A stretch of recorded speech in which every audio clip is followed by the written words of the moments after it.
राज्यपाल अभिभाषण में आपको पर्याप्त अवसर दूंगा। मेरा आपसे निवेदन है, नहीं माननीय अखिलेश जी, आपने संसद की मर्यादा को आप बना के रखें। कभी बजट भाषण के अंदर इस तरीके का नहीं हुआ, ये उचित नहीं है, ये उचित नहीं है। अखिलेश जी प्लीज, मैं आपको मौका दूंगा राज्यपाल अभिभाषण पे, प्लीज। नो, ये तरीका ठीक नहीं है। No,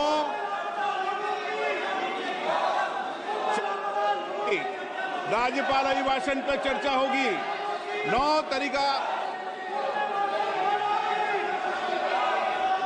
Honorable Speaker, I present the budget for 25-26. This budget continues our government's efforts to A. Accelerate growth, B. Secure inclusive development, C. Invigorate private sector investments, D. Uplift household sentiments, and E. Enhance spending power of India's rising middle class. Together, we embark on a journey to unlock our nation's tremendous potential for greater prosperity and global positioning under the leadership of Honorable Prime Minister Shri Narendra Modi. As we complete the first quarter of the 21st century, continuing geopolitical headwinds suggest lower global economic growth over the medium term. However, our aspiration for a Vikasit Bharat inspires us, and the transformative work we have done during our government's first 2 terms guides us to march forward resolutely. Our economy is the fastest growing among all major economies. Our development track record for the past 10 years and structural reforms have drawn global attention. Confidence in India's capability and potential has only grown in this period. We see the next 5 years as a unique opportunity to realize Sabka Vikas, stimulating balanced growth of all regions. The great Telugu poet and playwright Gurujada Apparao had said, "Deshamante matti kadoy, deshamante manushuloy," meaning a country is not just its soil, a country is its people. In line with this, for us, Vikasit Bharat encompasses zero poverty, 100% quality good school education, access to high quality, affordable and comprehensive health care, 100% skilled labor with meaningful employment, 70% women in economic activities, and farmers making our country the food basket of the world.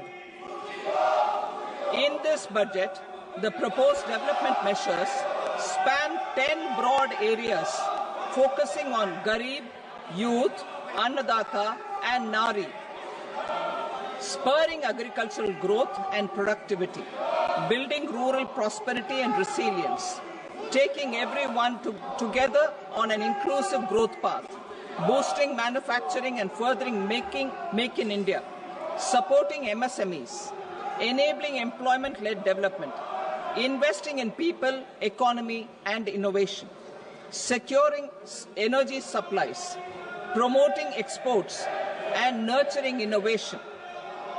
For this journey of development, our 4 powerful engines are agriculture, MSME, investments and exports. The fuel, our reforms. Our guiding spirit, inclusivity, and the destination, Vikasit Bharat. This budget aims to initiate transformative reforms across 6 domains. During the first 5 years, these will augment our growth potential and global competitiveness. The domains are taxation, power sector, urban development, mining, financial sector, and regulatory reforms. Agriculture as the first engine. Now I move to specific proposals, beginning with agriculture as the first engine.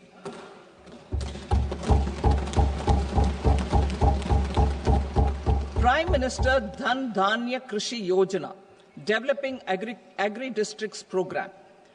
Motivated by the success of the Aspirational District Program, our government will undertake a Prime Minister Dhan Dhanya Krishi Yojana in partnership with states.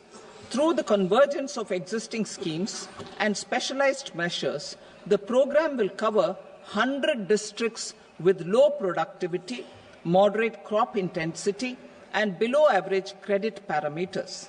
It aims to 1. Enhance agricultural productivity, 2. Adopt crop diversification and sustainable agricultural practices, 3. Augment post-harvest storage at the panchayat and block level, 4. Improve irrigation facilities, and 5. Facilitate availability of long-term and short-term credit. This program is likely to help 1.7 crore farmers. Building rural prosperity and resilience. A comprehensive multi-sectoral rural prosperity and resilience program will be launched in partnership with the states. This will address underemployment in agriculture through skilling, investment, technology, and invigorating the rural economy. The goal is to generate ample opportunities in rural areas so that migration is an option but not a necessity. The program will focus on rural women, young farmers, rural youth, marginal and small farmers, and landless families. The details are in Annexure A.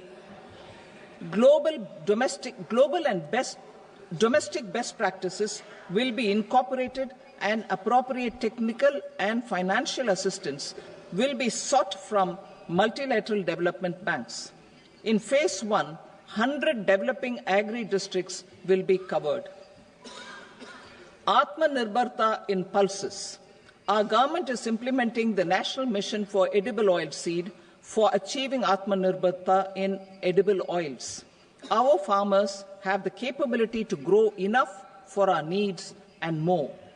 10 years ago, we made concerted efforts and succeeded in achieving near self-sufficiency in pulses. Farmers responded to the need by increasing the cultivated area by 50%, and government arranged for procurement and remunerative prices.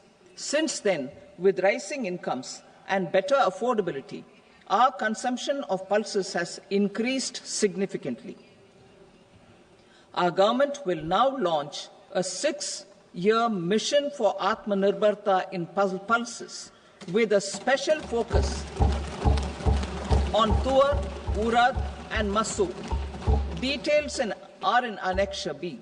Central agencies such as NAFED and NCCF will be ready to procure these 3 pulses as much as offered during the next 4 years from farmers who register with these agencies and enter into agreements. Comprehensive program for vegetables and fruits. It is encouraging that our people are increasingly becoming aware of their nutritional needs. It is a sign of a society becoming healthier. With rising income levels, the consumption of vegetables, fruits, and Sri Anna is increasing significantly. A comprehensive program to promote production, efficient supplies, processing, and remunerative prices for farmers will be launched in partnership with the states. Appropriate institutional mechanisms for implementation and participation of farmer producer organizations and cooperatives will be set up. Makhana Board in Bihar. For this, there is a special opportunity for the people of Bihar. A Makhana Board will be established in the state to improve production, processing, value addition, and marketing of makhana. The people engaged in these activities will be organized into FPOs. The board will provide hand-holding and training support to makhana farmers and will also work to ensure they receive the benefits of all relevant government schemes. A national mission on high-yielding seeds will be launched, aimed at 1. Strengthening research ecosystem, 2. Targeted development and propagation of seeds with high yield, pest resistance, and climate resilience, and 3. Commercial availability of more than 100 seed varieties released since July 2024. India ranks second largest globally in fish production and aquaculture. Seafood exports are valued at 60,000 crore rupees. To unlock the untapped potential of the marine sector, our government will bring in an enabling framework for sustainable harnessing of fisheries from Indian exclusive economic zone and high seas, with a special focus on the Andaman and Nicobar and Lakshadweep Islands. For the benefit of lakhs of cotton growing farmers, I am pleased to announce a mission for cotton productivity. This 5-year mission will facilitate significant improvements in productivity and sustainability of cotton farming and promote extra long staple cotton varieties. The best of science and technology support will be provided to farmers. Aligned with our integrated 5F vision for the textile sector, this will help in increasing incomes of the farmers and ensure a steady supply of quality cotton for rejuvenating India's traditional textile sector. Kisan credit cards facilitate short-term loans for 7.7 crore farmers, fishermen, and dairy farmers. The loan limit under modified interest subvention scheme ಅದು 7.7 ಕೋಟಿ ರೈತರು, ಮೀನುಗಾರರು ಮತ್ತು ಪಶುಸಂಗೋಪನೆ ತೊಡಗಿಸಿಕೊಂಡವರಿಗೆ ಸಾಲವನ್ನು ಒದಗಿಸುತ್ತದೆ ಮತ್ತು ಇದರಲ್ಲಿ ಇಂಟ್ರೆಸ್ಟ್ ಸಬ್ವೆನ್ಷನ್ ಸ್ಕೀಮ್ ಅನ್ನು ಕೂಡ ಅಳವಡಿಸಲಾಗಿದ್ದು ಅದು 3 ಲಕ್ಷದಿಂದ 5 ಲಕ್ಷಕ್ಕೆ ಏರಿಕೆ ಮಾಡಲಾಗುವುದು. ಇದು ಕೆಸಿಸಿ ಮೂಲಕ ಪಡೆದ ಸಾಲಗಳಿಗೆ ಅನ್ವಯಿಸುತ್ತದೆ. ಆತ್ಮನಿರ್ಭರತೆಯಲ್ಲಿ ಯೂರಿಯಾ ಉತ್ಪಾದನೆಯಲ್ಲಿ ಆತ್ಮನಿರ್ಭರತೆಯನ್ನು ತರುವಾಗ ಸಲುವಾಗಿ ನಮ್ಮ ಸರ್ಕಾರವು 3 ಸರ್ಕಾರಿ ಯೂರಿಯಾ ಯೋಜನೆಗಳನ್ನು ಈಶಾನ್ಯ ಭಾಗದಲ್ಲಿ ಆರಂಭಿಸಿದೆ. ಇದನ್ನು ಇನ್ನಷ್ಟು ವರ್ಧಿಸಲು ಯೂರಿಯಾ ಸಪ್ಲೈಯನ್ನು ಹೆಚ್ಚು ಮಾಡಲು 12.7 ಲಕ್ಷ ಮೆಟ್ರಿಕ್ ಟನ್ ವಾರ್ಷಿಕ ಸಾಮರ್ಥ್ಯವುಳ್ಳ ಘಟಕವನ್ನು ನಾಮ್ರೋಡ್ನಲ್ಲಿ ಅಸ್ಸಾಂನಲ್ಲಿ ಸ್ಥಾಪಿಸಲಾಗುವುದು.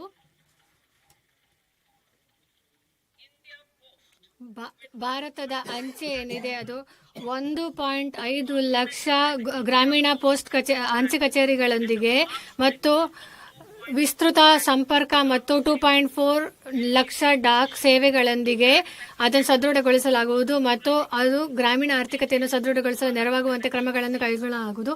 ಅನೆಕ್ಷ ಸಿ ಯಲ್ಲಿ ಈ ಕುರಿತು ವಿವರಗಳನ್ನು ನೀಡಲಾಗಿದೆ.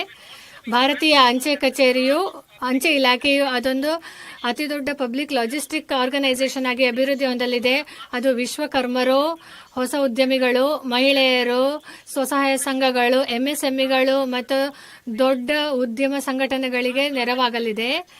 ನಮ್ಮ ಸರ್ಕಾರವು MCBCಗೆ ನೆರವನ್ನು ಒದಗಿಸಲಿದ್ದು ಅದು ಸಾಲ ನೀಡುವ ಕಾರ್ಪೊರೇಟಿವ್ ವಲಯಕ್ಕೆ ಸಾಲ ನೀಡುವ ವಿಷಯದಲ್ಲಿ ಇದರಲ್ಲಿ ನೆರವನ್ನು ನೀಡಲಿದೆ. MSME ನಮ್ಮ ಸೆಕೆಂಡ್ ಇಂಜಿನ್ ಆಗಿದೆ. ನಾನು ಈ ಕುರಿತು ಆಗ ಮಾತನಾಡುತ್ತಿದ್ದೇನೆ. ಇದು ಉತ್ಪಾದನೆ ಮತ್ತು ಸೇವೆಗಳನ್ನು ವೃದ್ಧಿಸುವ ಕುರಿತು ನಾವು ಮಾತನಾಡುತ್ತಿದ್ದೇವೆ. ನಾವು 5.7 ಕೋಟಿ MSMEಗಳನ್ನು ಹೊಂದಿದ್ದೇವೆ. 1 ಕೋಟಿಗೂ ಹೆಚ್ಚಿನ MSMEಗಳು ನೋಂದಣಿಯಾಗಿದ್ದು 7.5 ಕೋಟಿ ಜನರಿಗೆ ಇವುಗಳು ಉದ್ಯೋಗ ನೀಡಿದ್ದು ಮತ್ತು 36% ಅಷ್ಟು ನಮ್ಮ ಉತ್ಪಾದಕತೆಯನ್ನು MSMEಯಲ್ಲಿ ಮಾಡಲಾಗುತ್ತದೆ. ಇದನ್ನು ದೇಶದ ಗ್ಲೋಬಲ್ ಮ್ಯಾನುಫ್ಯಾಕ್ಚರಿಂಗ್ ಹಬ್ ಆಗಿಸಲು ಸಹಾಯ ಮಾಡುತ್ತೇವೆ ಮತ್ತು ಇದು ಉತ್ತಮ ಗುಣಮಟ್ಟದ ಉತ್ಪನ್ನಗಳನ್ನು ತಯಾರಿಸುತ್ತೇವೆ. ಈ ಮೂಲಕ ಈ MSMEಗಳು upgradation and better access to capital. The investment and turnover limits for classification of all MSMEs will be enhanced to 2.5 and 2 times respectively.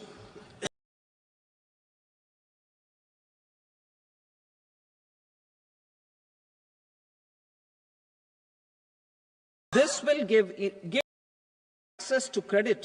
The credit guarantee cover will be enhanced. First, for micro and small enterprises from 5 crore to 10 crore rupees, leading to additional credit of 1.5 lakh crores in the next 5 years. Second, for startups from 10 crore rupees to 20 crore rupees, with the guarantee fee being moderated to 1% for loans in 27 focus sectors which are important for Atmanirbhar Bharat.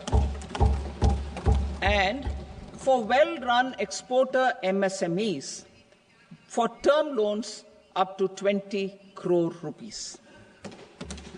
Also for the micro enterprises, we will introduce customized credit cards with a 5 lakh rupee limit for micro enterprises registered on Udyam portal. In the first year, 10 lakh such cards will be issued. Fund of funds for startups. The alternate investment fund, AIFs, for startups have received commitments of more than 91,000 crores rupees. These are supported by the fund of funds set up with the Government of India's contribution of 10,000 crore rupees. Now, a new fund of funds with expanded scope and a fresh contribution of another 10,000 crore rupees will be set up. A new scheme will be launched for 5 lakh women, scheduled castes and scheduled tribes, first-time entrepreneurs. This will provide term loans up to 2 crore rupees during the next 5 years. The scheme will incorporate lessons from the successful Stand Up India scheme. Online capacity building for entrepreneurship and managerial skills will also be organized. Measures for labor-intensive sectors. To promote employment and entrepreneurship opportunities in labor-intensive sectors, our government will undertake specific policy and facilitation measures. To enhance the productivity, quality, and competitiveness of India's footwear and leather sector, a focus product scheme will be implemented. The scheme will support design capacity, component manufacturing, and machinery required for production of non-leather quality footwear, besides the support for leather footwear and products. The scheme is expected to facilitate employment for 22 lakh persons, generate over 4 lakh crore rupees, and exports of over 1.1 lakh crore rupees. Measures for the toys sector. Building on the National Action Plan for Toys, we will implement a scheme to make India a global hub for toys. The scheme will focus on development of clusters, skills, and a manufacturing ecosystem that will create high-quality, unique, innovative, and sustainable toys that will represent the Made in India brand. Support for food processing. In line with our commitment towards Purvodaya, we will establish a National Institute of Food Technology, Entrepreneurship and Management in Bihar. The institute will provide a strong fillip to food processing activities in the entire eastern region. This will result in 1. Enhanced income for the farmers through value addition to their produce, and 2. Skilling entrepreneurship and employment opportunities for the youth. Manufacturing mission, furthering Make in India. Our government will set up a national manufacturing mission covering small, medium, and large industries for furthering Make in India by providing policy support, execution roadmaps, governance, and monitoring framework for central ministries and states. Details are in Annexure E. Given our commitment to climate-friendly development, the mission will also support clean tech manufacturing. This will aim to improve domestic value addition and build our ecosystem for solar PV cells, EV batteries, motors and controllers, electrolyzers, wind turbines, very high voltage transmission equipment and grid scale batteries. Investment as the third engine. Now I move to investment as the third engine, which encompasses investing in people, investing in the economy, and investing in innovation. Investing in people. Saksham Anganwadi and Poshan 2.0. Saksham Anganwadi and Poshan 2.0 program provides nutritional support to more than 8 crore children, 1 crore pregnant women and lactating mothers all over the country, and about 20 lakh adolescent girls in aspirational districts and the Northeast region. The cost norms for these nutritional support will be enhanced appropriately. Atal Tinkering Labs. 50,000 Atal Tinkering Labs will be set up in government schools in the next 5 years to cultivate the spirit of curiosity and innovation and foster a scientific temper among young minds. Broadband connectivity to government secondary schools and PHCs. Broadband connectivity will be provided to all government secondary schools and primary health centers in rural areas under the BharatNet project. Bharatiya Bhasha Pustak Scheme. We propose to implement a Bharatiya Bhasha Pustak scheme to provide digital form Indian language books for schools and for higher education. This aims to help students understand their subjects better and in their language. National Centers of Excellence for Skilling. Building on the initiative announced in the July 24 budget, 5 national centers of excellence for skilling will be set up with global expertise and partnerships to equip our youth with the skills required for Make for India, Make for the World manufacturing. The partnership will cover curriculum design, training of trainers, and a skills certification framework and periodic reviews. Expansion of capacity in IITs. Total number of students in 23 IITs has increased 100% from 65,000 to 1.35 lakh in the past 10 years.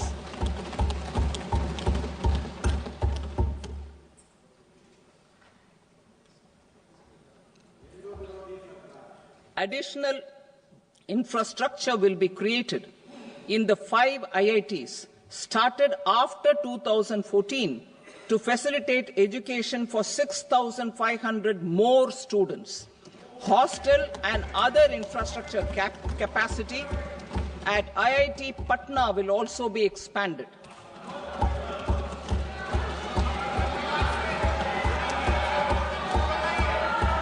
Center of Excellence.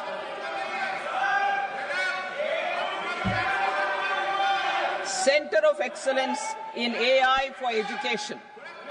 I had announced 3 centers of excellence in artificial intelligence for agriculture, health, and sustainable cities in 2023.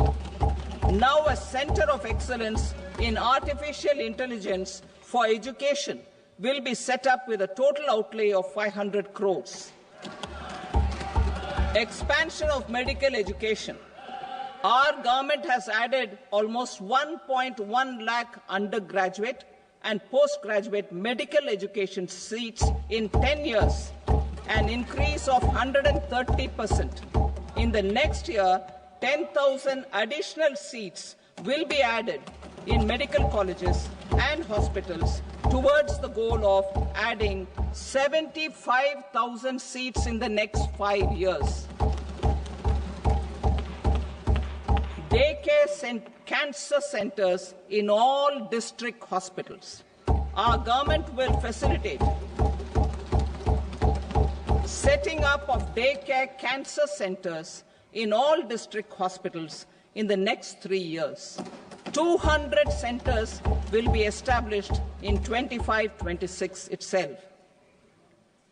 Strengthening urban livelihoods. Our government has been giving priority to assisting urban poor and vulnerable groups. A scheme for socio-economic upliftment of urban workers will be implemented to help them improve their incomes, have sustainable livelihoods, and a better quality of life. PM Swanidhi scheme has benefited more than 68 lakh street vendors, giving them respite from high-interest informal sector loans. Building on this success, the scheme will be revamped with enhanced loans from banks, UPI-linked credit cards with 30,000 rupees limit, and capacity-building support.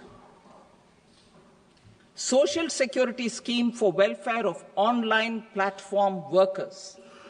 Gig workers of online platforms provide great dynamism to the new age services economy. Recognizing their contribution, our government will arrange for their identity cards and registration on the e-Shram portal. They will be provided healthcare under PM Jan Arogya Yojana. This measure is likely to assist nearly 1 crore gig workers.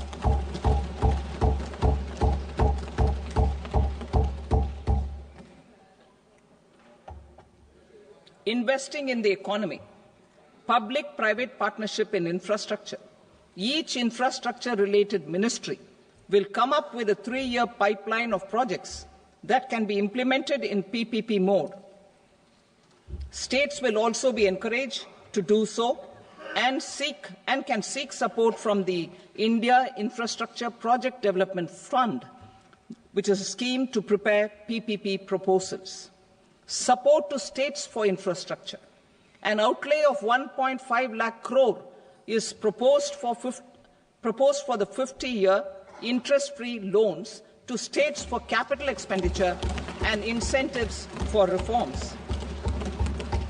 Building on the success of the first asset monetization plan announced in 2021, the second plan for 2025 to 30 will be launched to plow back capital of 10 lakh crore in new projects. Regulatory and fiscal measures will be fine-tuned to support the plan. Jal Jeevan Mission.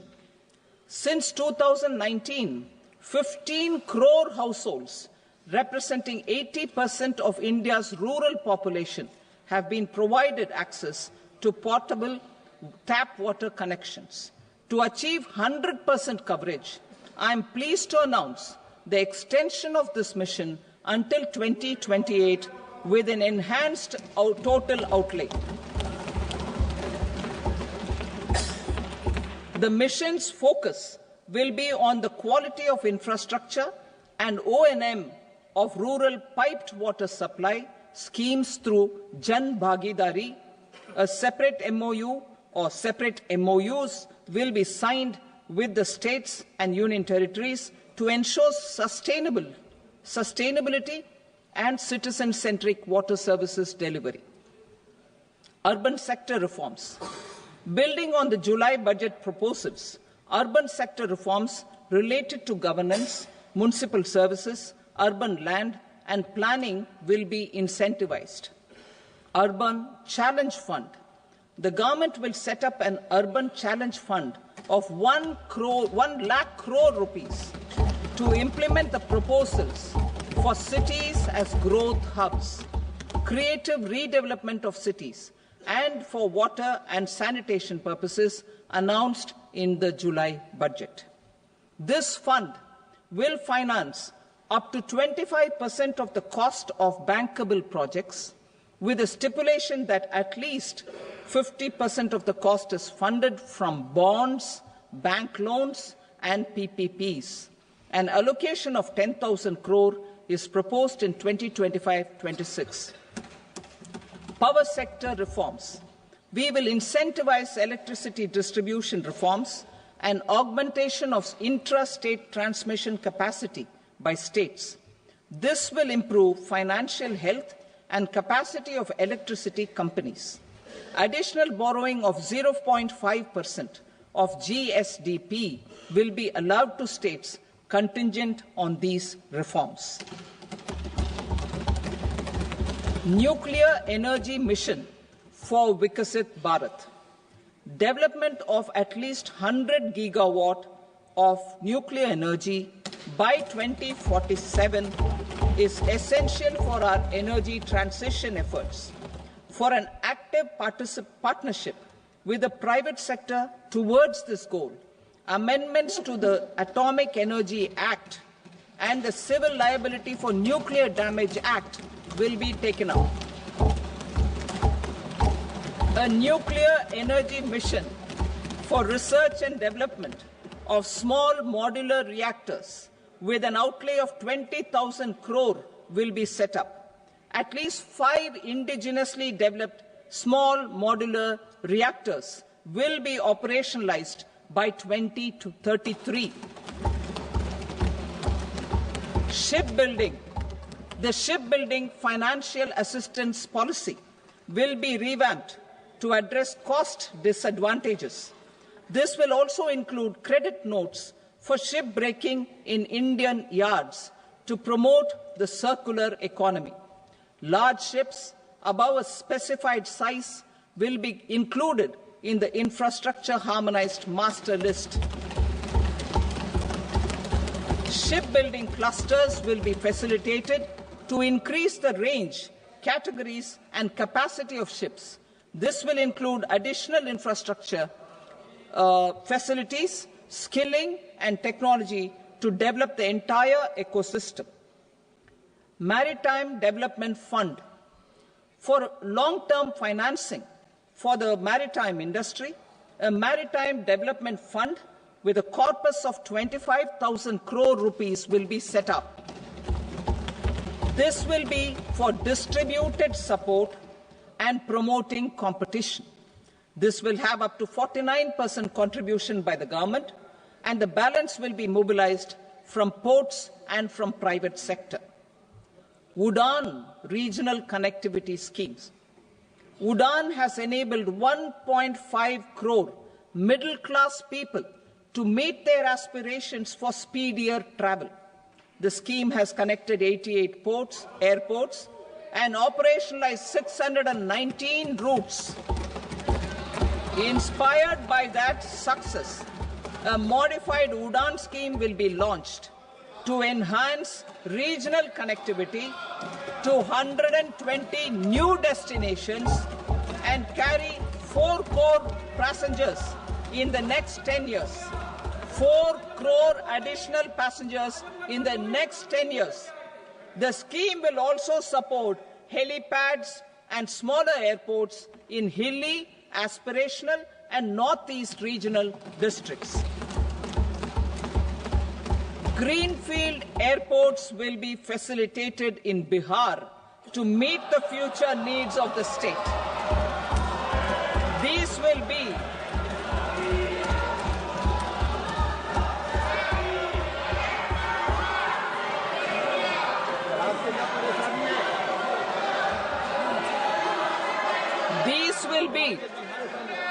These will be in addition to the expansion of the capacity of Patna Airport and a brownfield airport in Beta.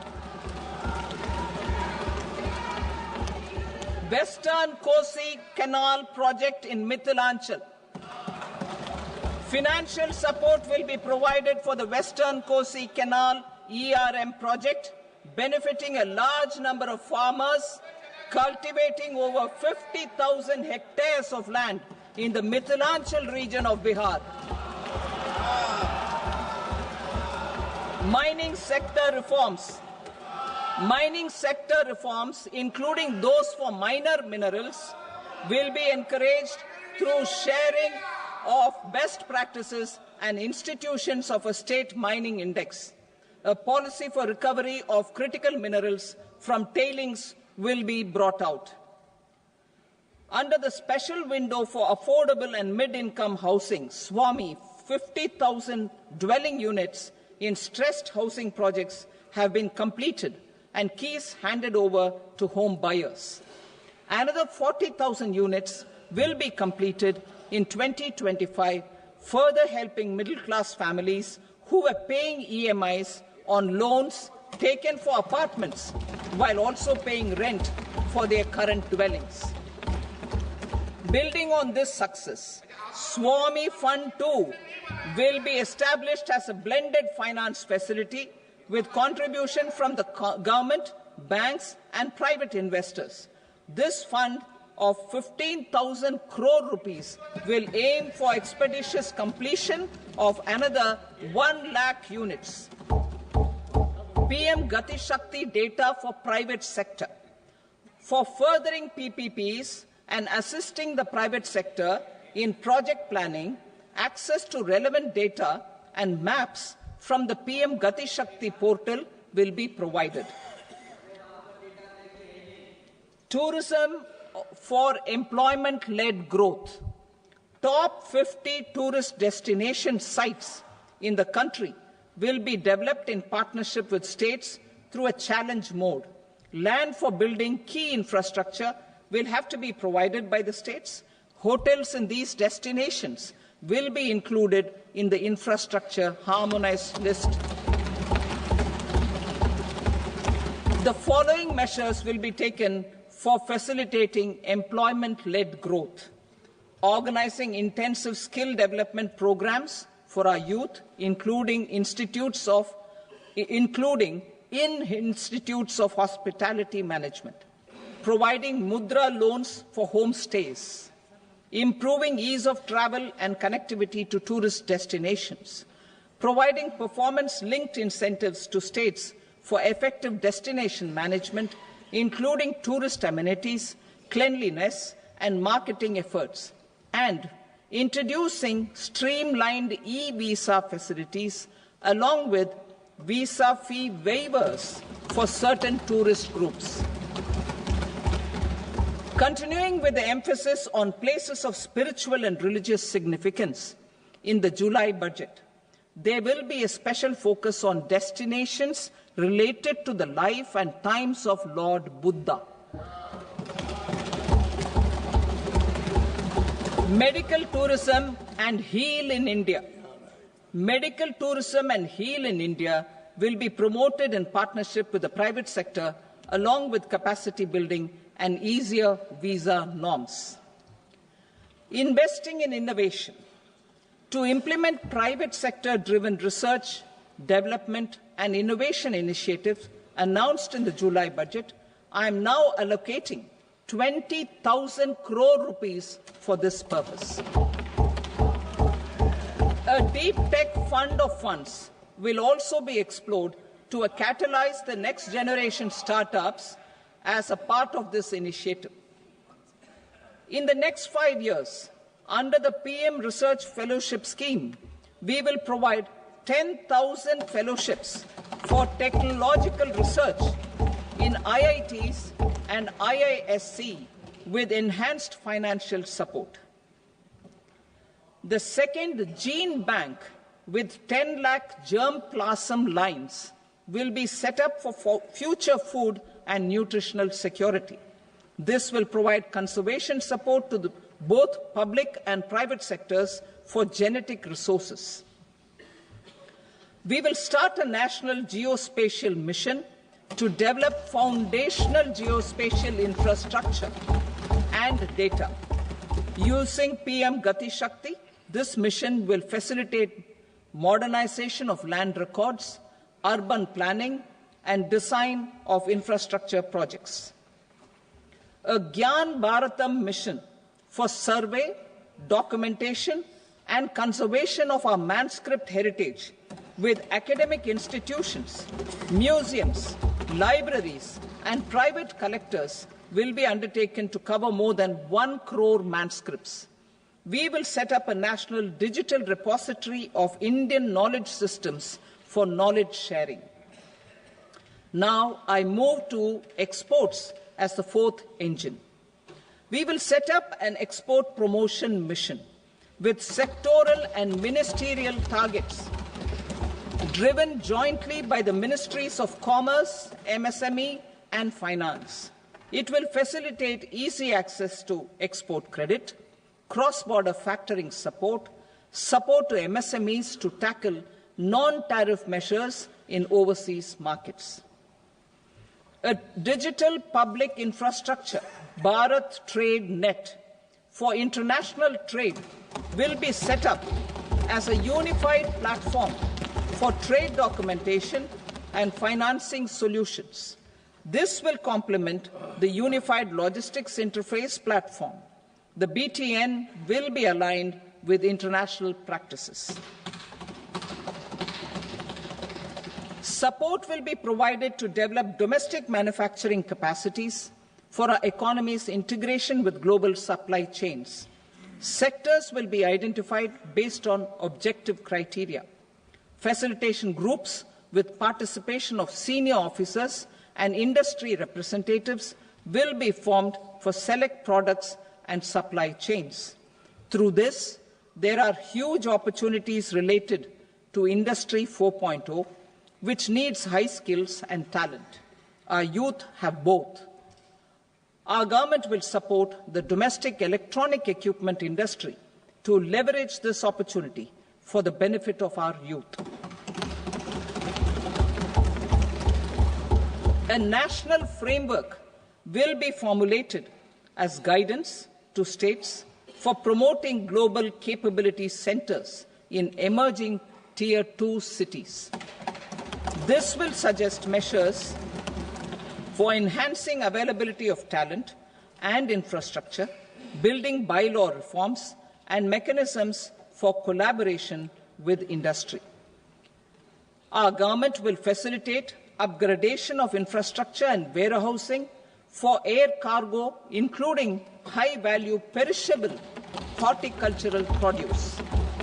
Cargo screening and customs protocol will be streamlined and made user-friendly. Reforms as the fuel.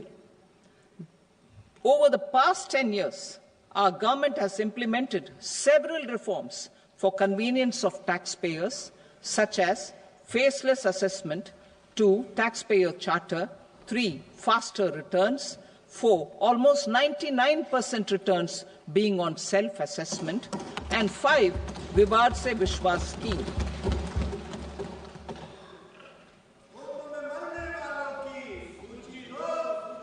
Continuing these efforts, I reaffirm the commitment of the Tax Department to trust first, scrutinize later.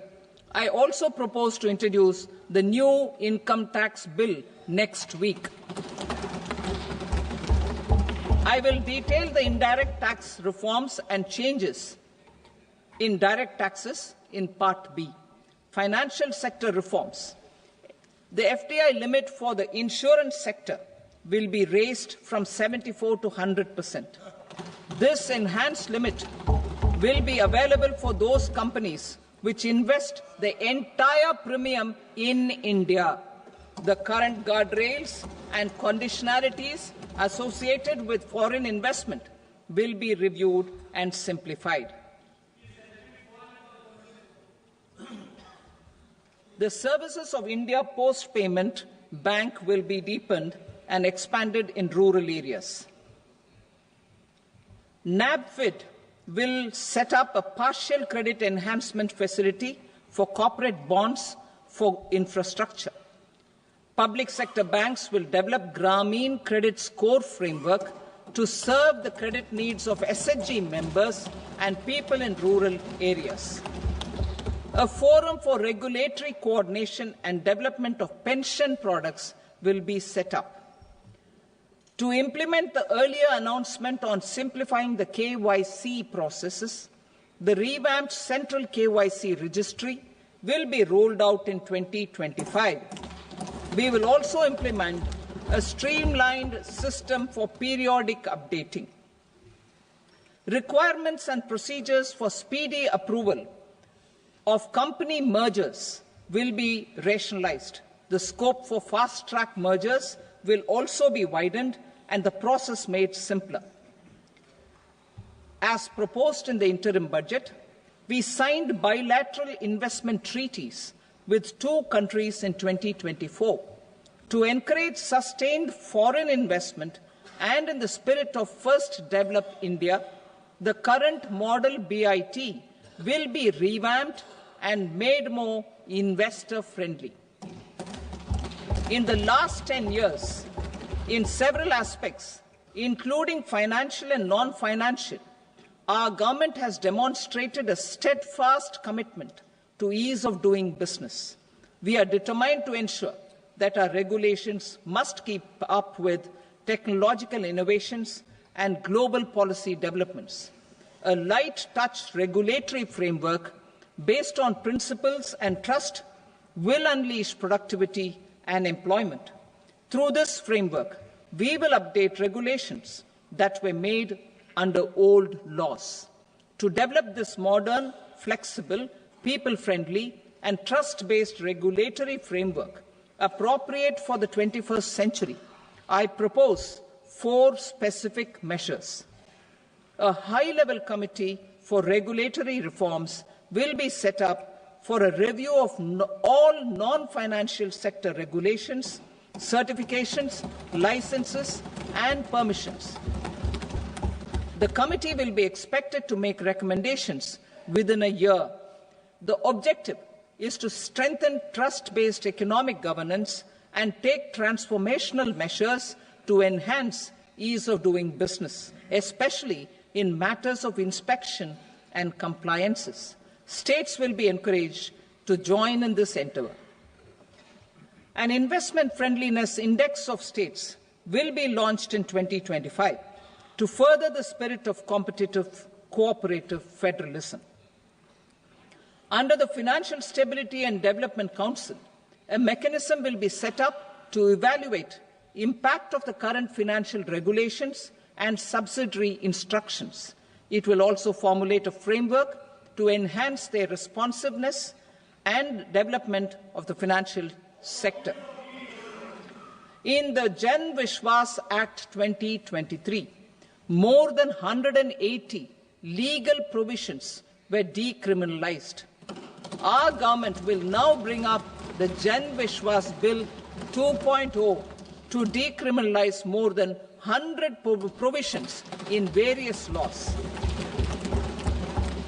I now move to fiscal policy.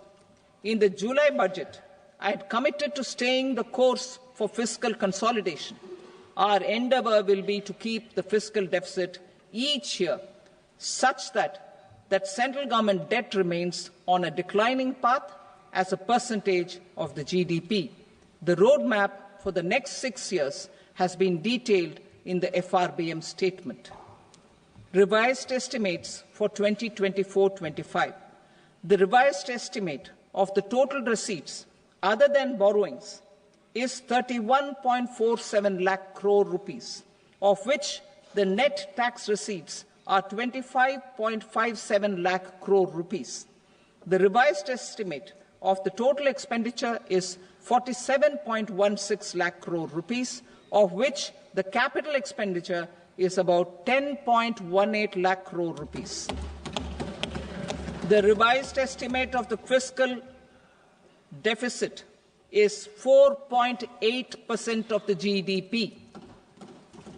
Budget estimates for 25-26. Coming to 25-26, the total receipts other than borrowings and total expenditure are estimated at 34.96 lakh crore rupees and 50.65 lakh crore rupees respectively. The net tax receipts are estimated at 28.37 lakh crore rupees. The fiscal deficit is estimated to be 4.4% of GDP. To finance the fiscal deficit, the net market borrowings from dated securities are estimated at 11.54 lakh crore. The balance financing is expected to come from small savings and other sources. The gross market borrowings are estimated at 14.82 lakh crore rupees. I will now move to Part B. Indirect taxes. My proposals relating to customs aim to rationalize tariff structure and address duty inversion. These will also support domestic manufacturing and value addition, promote exports, facilitate trade, and provide relief to common people. Rationalization of customs tariff structure for industrial goods. As a part of comprehensive review of customs rate structure announced in July 2024 budget, I propose to 1. Remove 7 tariff rates. This is over and above the 7 tariff rates removed in 23-24 budget. After this, there will be only 8 remaining tariff rates, including 0 rate. 2. Apply appropriate cess to broadly maintain effective duty incidence, except on a few items where such incidence will reduce marginally. 3. Levy not more than 1 cess or surcharge. Therefore, I propose to exempt social welfare surcharge on 82 tariff lines that are subject to a cess. I shall now take up sector-specific proposals. To provide relief to patients, particularly those suffering from cancer, rare diseases, and other severe chronic diseases, I propose to add 36 life-saving drugs and medicines to the list of medicines fully exempted from basic custom duty.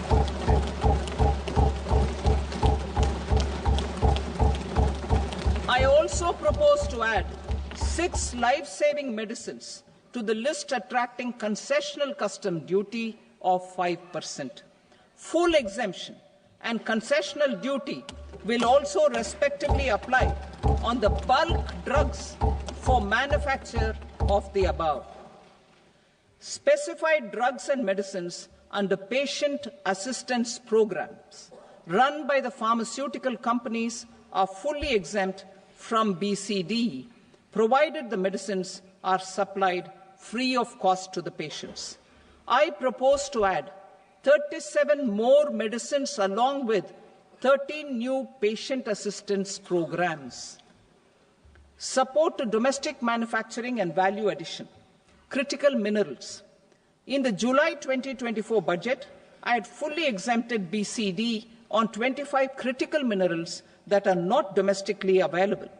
I had also reduced BCD of 2 other such minerals to provide a major fillip to their processing, especially by MSMEs.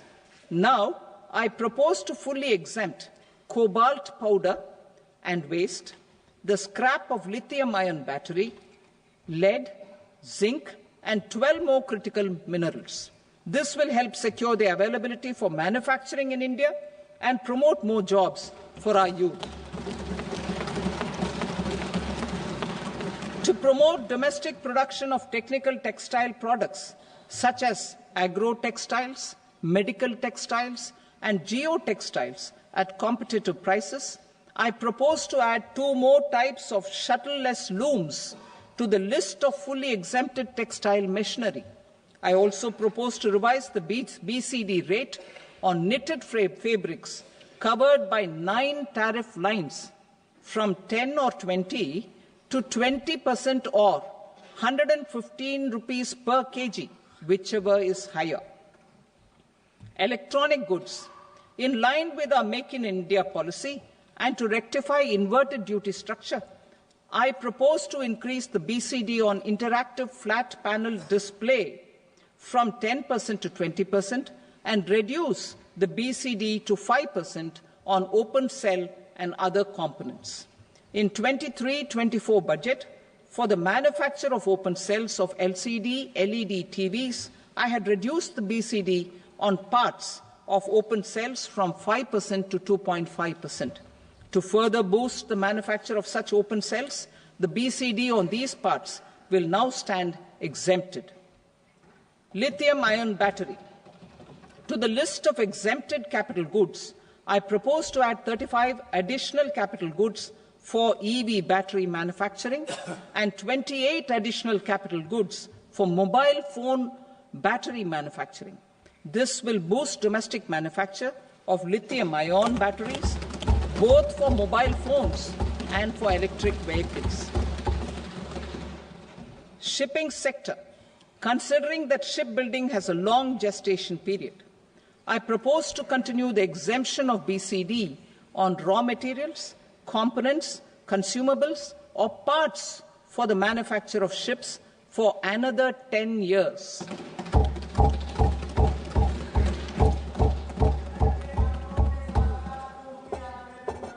I also propose the same dispensation for shipbreaking to make it more competitive. Telecommunication. To prevent classification disputes, I propose to reduce the BCD from 20% to 10% on carrier-grade Ethernet switches to make it at par with non-carrier-grade Ethernet switches. Export promotion. To facilitate exports of handicrafts, I propose to extend the time period for export from 6 months to 1 year, further extendable by another 3 months if required. I also propose to add 9 items to the list of duty-free inputs. Leather sector. I propose to fully exempt BCD on wet blue leather to facilitate imports for domestic value addition and employment. I also propose to exempt crust leather from 20% export duty to facilitate exports by small tanners. Marine products. To enhance India's competitiveness in the global seafood market, I propose to reduce BCD from 30% to 5% on frozen fish paste, surimi, for manufacture and export of its analog products. I also propose to reduce BCD from 15% to 5% on fish hydrolysates for manufacture of fish and shrimp feed. In July 2024 budget, to promote development of domestic MROs for aircraft and ships, I had extended the time limit for export of foreign origin goods that were imported for repairs from 6 months to 1 year and further extendable by 1 year. I now propose to extend the same dispensation for railway goods. Time limit for provisional assessment. Presently, the Customs Act 1962 does not provide any time limit to finalize provisional assessments, leading to uncertainty and cost to trade. As a measure of promoting ease of doing business, I propose to fix a time limit of 2 years, extendable by a year, for finalizing the provisional assessment. I propose to introduce a new provision that will enable importers or exporters, after clearance of goods, to voluntarily declare material facts and pay duty with interest but without penalty. This will incentivize voluntary compliance. However, this will not apply in cases where department has already initiated audit or investigation proceedings. For industry to better plan their imports, I propose to extend the time limit for the end use of imported inputs in the relevant rules from 6 months to 1 year.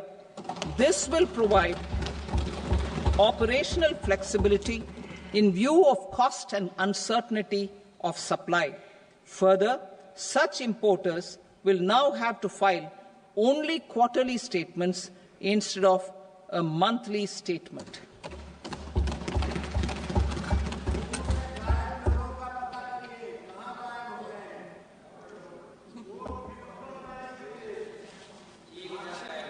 I now come to my direct tax proposals.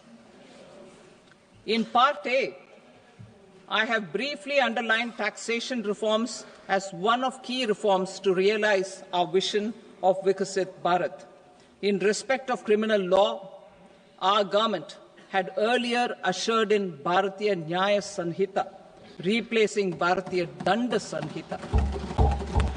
I am happy to inform this august House and the country that for new income tax bill will carry forward the same spirit of Nyaya in its drafting as well. The new bill will be clear and direct in text, with close to half of the present law in terms of both chapters and words. It will be simple to understand for taxpayers and tax administrators, leading to tax certainty and reduced litigation. Reforms, however, are not a destination. They are means to achieve good governance for our people and economy. Providing good governance primarily involves being responsive. The Tirukkural captures this in verse 542, which reads, "Vaanokki vaazhum ulagallam, mannavan kol nokki vaazhum kudi," meaning, just as the living beings live expecting rains, citizens live expecting good governance. Our government is committed to keeping an ear to the ground and a finger on the pulse and responding while balancing our national building efforts.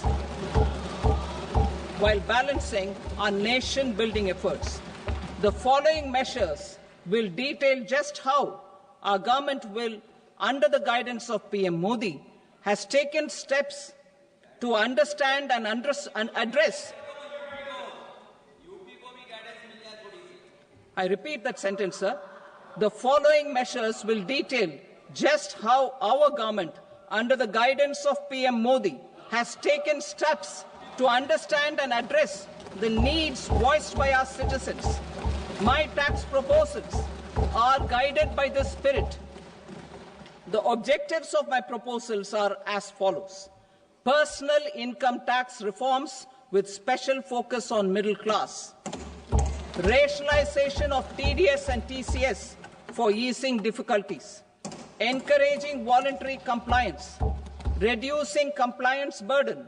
Ease of doing business, employment and investment. I will come to my proposal on personal income tax towards the end. TDS and TCS, rationalization for easing difficulties. I propose to rationalize tax deduction at source, TDS, by reducing the number of rates and thresholds above which TDS is deducted. Further, threshold amounts for tax deduction will be increased for better clarity and uniformity. The limit for tax deduction on interest for senior citizens is being doubled from the present 50,000 rupees to 1 lakh rupees. Similarly, the annual limit of 2.40 lakh rupees for TDS on rent is being increased to 6 lakh rupees. This will reduce the number of transactions liable to TDS, thus benefiting small taxpayers receiving small payments. The threshold to collect tax at source, the TCS, on remittances under RBI's liberalized remittance scheme, the LRS, is proposed to be increased from 7 lakh to 10 lakhs. I also propose to remove TCS on remittances for education purposes, where such remittances is out of a loan taken from a specified financial institution. Both TDS and TCS are being applied on any transaction related to sale of goods.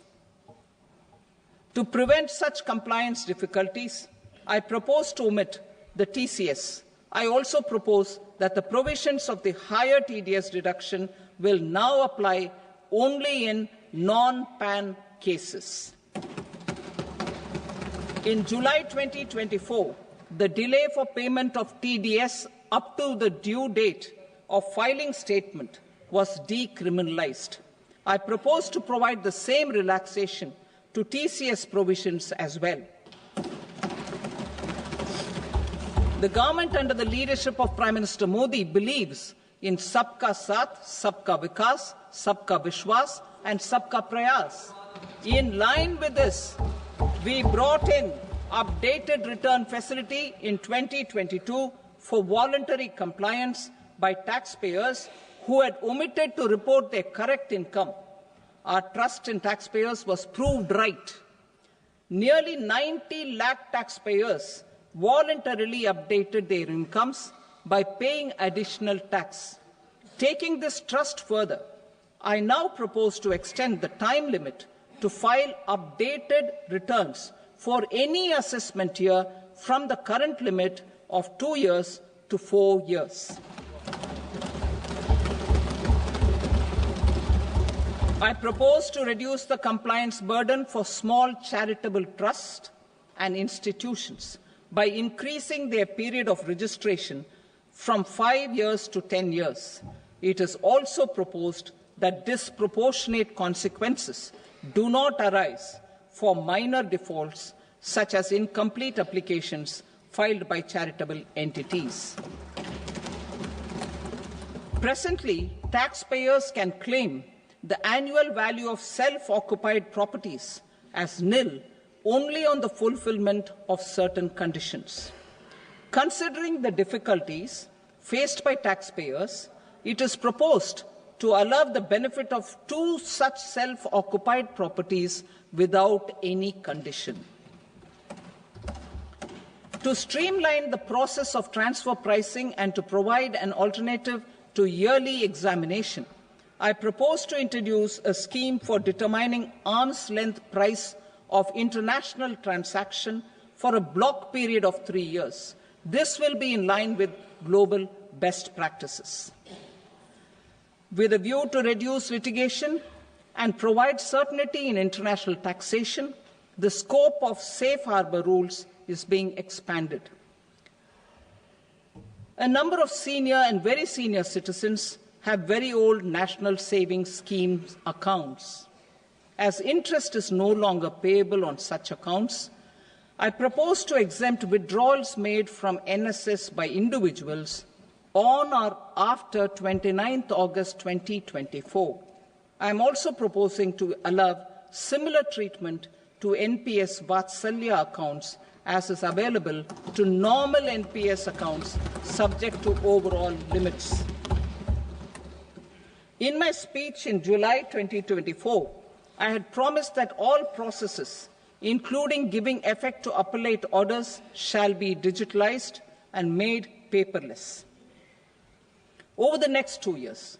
So I'm happy to announce that digitalization is being made operational now.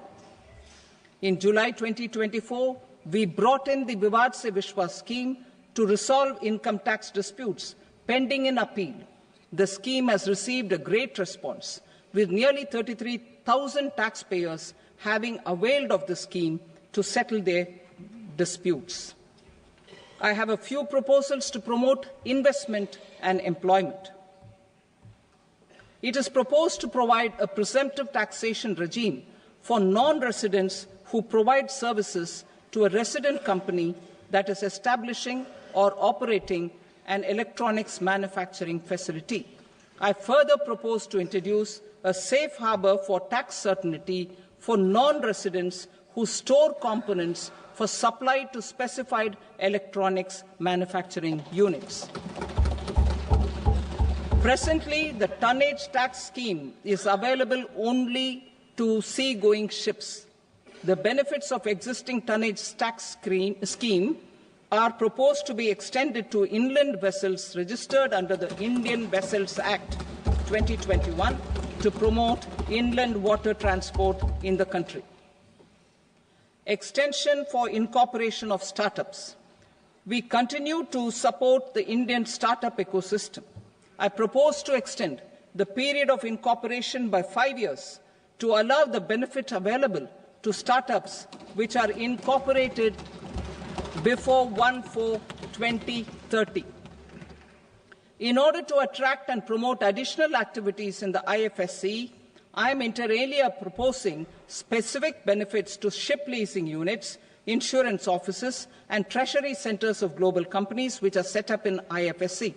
Further, to claim benefits, the cut-off date for commencement in IFSC has also been extended by 5 years to 31/3/2030. Category 1 and Category 2 AIFs are undertaking investments in infrastructure and other such sectors. I propose to provide certainty of taxation to these entities on the gains from securities, to promote funding from sovereign wealth funds and pension funds to the infrastructure sector, I propose to extend the date of making an investment by 5 more years up to 31st March 2030.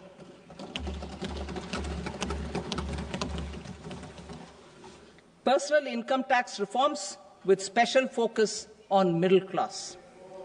Democracy, demography, and demand are the key support pillars in our journey towards Vikasit Bharat. The middle class provides strength for India's growth. This government, under the leadership of Prime Minister Modi, has always believed in the admirable energy and ability of the middle class in nation building. In recognition of their contribution,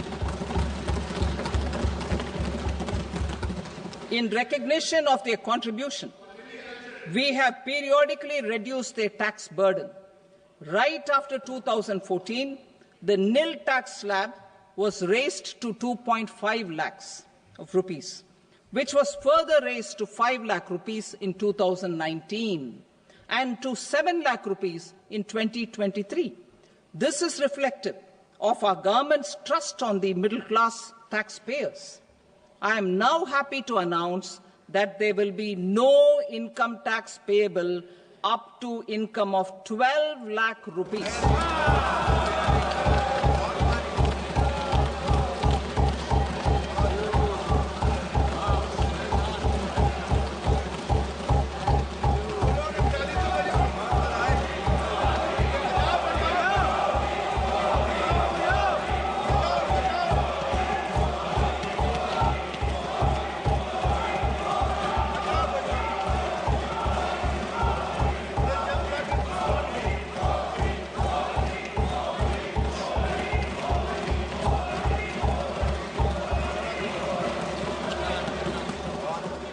So, average income of 1 lakh per month, other than the special rate income such as capital gains, under the new regime. This limit will be 12.75 lakh for salaried taxpayers due to the standard deduction of 75,000. Slabs and rates are being changed across the board to benefit all taxpayers. The new structure will substantially reduce the taxes of the middle class and leave more money in their hands, boosting household consumption, savings, and investment.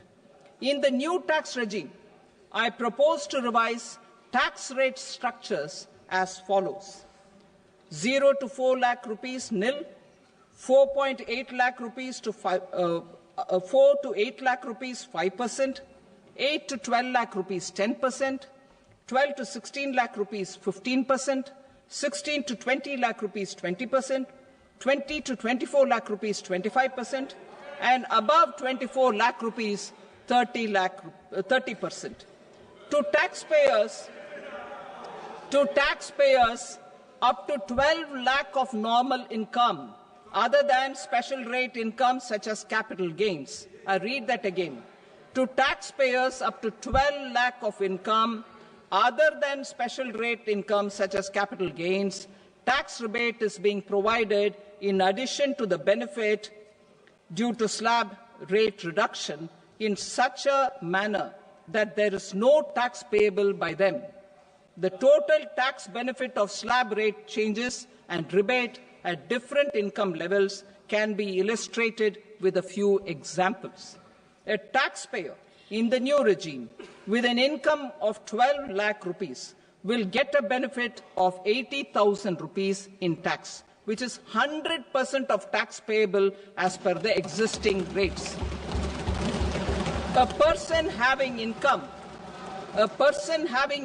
of 18 lakh rupees will get a benefit of 70,000 rupees in tax, that is 30% of tax payable as per existing rates. A person with an income of 25 lakh gets a benefit of 1,10,000 rupees, that is 25% of his tax payable as per existing rates. Details of my tax proposals are given in the annexure. As a result of these proposals, Honourable Speaker, sir, revenue of about 1 lakh crore in direct taxes and 2,600 crores in indirect taxes will be foregone. Mr. Speaker, sir, with this, I commend the budget to this august House.